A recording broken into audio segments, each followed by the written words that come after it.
As the investigation into the Parsons Green tube bombing enters its second week, police are still trying to establish who was behind this latest terror attack. No, it wasn't those pesky trans-exclusionary radical feminists again, or far-right extremists, or the provisional wing of UKIP, trying to stir up hatred against immigrants after the Brexit vote. So who was it? Go on, have a guess. Correct. It was undoubtedly another attempted Islamist atrocity on British soil, even if, mercifully, it misread. The 6 people arrested so far are all innocent until proven guilty. No evidence has been presented against any of them. None has yet been charged, and last night 2 of them were released after being questioned for several days. No one is suggesting that the police simply rounded up the usual suspects. The terrorists responsible for the Westminster Bridge and Borough Market attacks were all British nationals and not asylum seekers. Yesterday, police arrested a 17-year-old at an immigration hostel in Thornton Heath, South London. Earlier this week, they nicked 3 men in South Wales and 1 who was trying to leave the country at the port of Dover. 3 of the 4 addresses detectives are searching are described as providing temporary accommodation for asylum seekers. A woman who lives near the Thornton Heath property said it was used as a halfway house for people with a question mark over their immigration status. Another neighbor said it was occupied by young men of Middle Eastern appearance, who always seemed to be coming or going. One of the houses in Newport raided by anti-terror officers is privately owned, but operated by the Home Office. The owner's husband said, "It's a government-run property. They put asylum seekers in. We wouldn't know who was in or out of there." Of course, it would be wrong to jump to conclusions about the Parsons Green suspects. We don't know a great deal about any of them, other than the fact that the 18-year-old suspected of planting the bomb was a child refugee who had been living with an elderly foster couple in Sunbury-on-Thames and had a reputation for being troublesome. Another, an Iraqi Kurd called either Bilal Mohammed or Mahdi Rahmadi, who was arrested in South Wales, is said to be a part-time computer student who also worked as a freelance painter and decorator. He is reported to have been known to police and smiled when they pinned him to the ground. As far as the rest of them are concerned, details are sketchy. Police are giving little away, apart from their ages.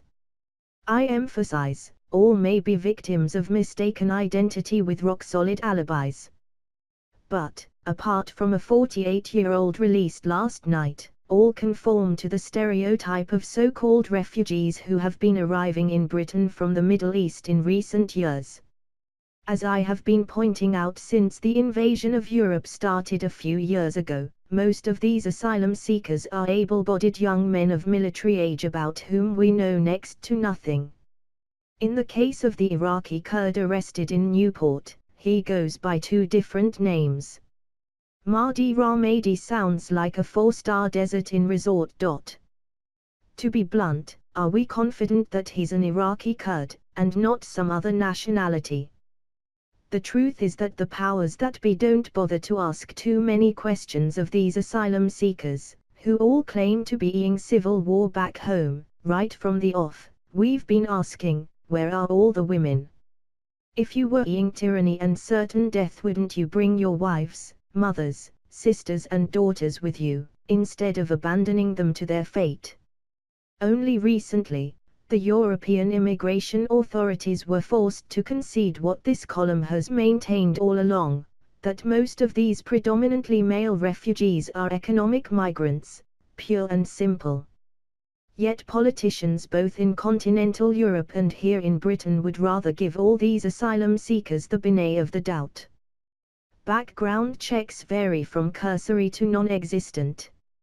It's more difficult for a council estate resident in one of the London boroughs to get a parking permit than for a foreign refugee to get the keys to a council house in London. Humanitarian posturing always comes before security, as far as the refugees' Welcome Act waivers are concerned. They are even prepared to roll out the red carpet for 23-year-old child refugees with V o'clock shadows, no matter how troublesome, but it's the rest of us who have to live with the consequences of their reckless virtue signaling. Remember when Bob Geldof and Pixie Balls Cooper boasted that they would be welcoming Syrian refugees into their own homes? That never happened, did it? Instead, asylum seekers are shoved into scruffy hostels and halfway houses in suburban South London and Newport, South Wales, where the politicians can conveniently forget all about them. It's hardly surprising that when Britain doesn't exactly turn out to be a land of milk and honey, some of these young men are seen as easy prey by terrorism's hardline recruiting sergeants. Far from showing gratitude to the benevolent Western democracies that have given them sanctuary, they may become cannon fodder for those who are intent on doing us harm. Don't blame the security services if one of these terrorists gets through, as the tube bomber did last week. They are already overstretched, dealing with countless plots and thousands of potential jihadists, hundreds of whom have been allowed to return home from fighting alongside Islamic State and have now vanished under the radar. The tireless efforts of anti-terror officers on the ground are constantly undermined by the stupidity of the politicians and the opportunism of the professional human rights lobby. Disgustingly, within hours of last Friday's attack, it was politicking as usual for Labour, desperate to blame Parsons Green on the Tory cuts to police budgets. We should just think ourselves lucky that the bucket bomb was so ineptly constructed that it didn't explode with more devastating effect, claiming perhaps dozens of lives and maiming goodness knows how many more. But of equal concern is the way in which, reports of arrests aside, the story has slipped so far down the news agenda that it's virtually invisible. Nothing to see here. Move along. Until the next time. We don't know yet who was responsible, but you can bet your life when the culprits are eventually identified and convicted there will be a procession of useful idiots queuing up to excuse their murderous intent. It'll be nothing to do with Islam, obviously, even if the defendants stand in the dock screaming Allahu Akbar. If it does turn out to be a recent refugee, we'll be told it was all our fault, anyway, because of Britain's foreign policy in the Middle East, or because we hadn't done enough for him once he'd come here genuinely seeking asylum, or because he was a vulnerable child who had been radicalized after experiencing racism here. You choose. We've heard it all before and we'll hear it all again after the next attack, too. And when it happens, who do you think will be behind it? The trans whatevers, the provisional wing of UKIP, or a bunch of deranged Islamist jihadis? Go on, have a guess.